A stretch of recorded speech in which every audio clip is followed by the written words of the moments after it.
వాస్తవం చెప్పానంటే ఈరోజు ఇప్పుడున్న పరిస్థితుల్లో నాకున్న అవగాహన మేరకైతే అదానీ విషయంలో రేవంత్ రెడ్డి గారు చేసిన పని ఏదైతే ఉన్నదో, ఆయన ఏదైతే పోయి అక్కడ అలైబలై చేసుకున్నాడో, నాకైతే ఒకటే అనిపిస్తున్నది, రేపటి రోజున ఇదే రేవంత్ రెడ్డి గారు సేమ్ మహారాష్ట్రలో ఎట్లయితే అయ్యిందో ఒక ఏకనాథ్ షిండే తయారై అవతల వేండి చూడు, ఇక్కడ రేపటి రోజున ఆ పని జరిగినా ఆశ్చర్యం లేదు. తెలంగాణ ఏకనాథ్ షిండే రేవంత్ రెడ్డి అయినా ఆశ్చర్యం లేదనే మాట కూడా నేను మీకు విజ్ఞప్తి చేస్తా ఉన్నా. జాగ్రత్త అని నేను విజ్ఞప్తి చేస్తా ఉన్నా. ముఖ్యంగా తెలంగాణలో ఉండే మైనారిటీ సోదరులకు నేను విజ్ఞప్తి చేస్తా ఉన్నా. రేవంత్ రెడ్డి మూలాలు బీజేపీలో ఏబీవీపీలనే ఉన్నాయి. అందుకే ఇవాళ ఆయన అడుగులా మీరు గమనించండి, జాగ్రత్తగా చూడండి. ఆయన పోతాడు, ఢిల్లీకి పోతాడు, అమిత్ షా గారిని కలుస్తాడు. కలిసిన తర్వాత ఇక్కడ మా కౌశిక్ రెడ్డి గారు ఎమ్మెల్సీ ఉండే, కడియం శ్రీహరి గారు ఎమ్మెల్సీ ఉండే, ఇద్దరు ఒకటే రోజు రాజీనామా చేసింది. రాజీనామా చేసినాక ఇక్కడ ఏర్పడ్డ ఖాళీల బులెటిన్ కూడా ఒకటేసారి వెళ్ళింది. కానీ ఎలక్షన్లు మాత్రం 2 సార్లు పెడతారట. అదే 2 సీట్లకు ఒకటేసారి ఖాళీ అయిన సీట్లకు 2 సార్లు ఎలక్షన్ ఎందుకు పెడతాను?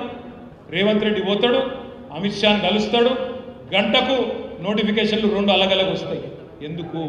2 అలగలగా నోటిఫికేషన్లు వస్తే 2 సీట్లు కాంగ్రెస్కే పోతాయి.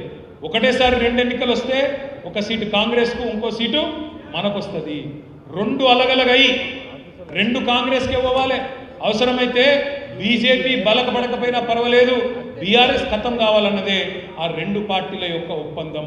అందుకే నేను మీకు విజ్ఞప్తి చేస్తా ఉన్నా, ఎవరెవరికి అక్రమ సంబంధాలు ఉన్నాయి, ఎవరు ఎవరితో అంటగాగుతున్నారు, ఎవరు లోపాయికారి ఒప్పందాలు కుదుర్చుకుంటున్నారో తెలంగాణలోని మైనారిటీ సోదరులకు, ముస్లిం మైనారిటీలు కానీ, క్రిస్టియన్ మైనారిటీలు కానీ, సిక్కు సోదరులు కానీ అర్థం చేసుకోవాలని చెప్పి నేను కోరుతా ఉన్నా.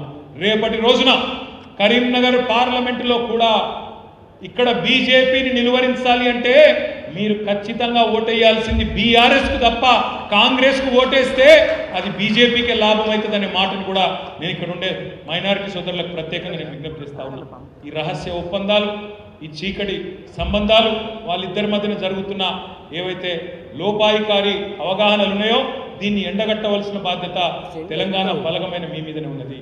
నేను మీ అందరితో ముగించే ముందు ప్రార్థించేది ఒకటే, ఇంకా చాలా ఉన్నాయి చెప్పాలంటే, కానీ ముగించే ముందు మీకు చేసే విజ్ఞప్తి ఒకటే.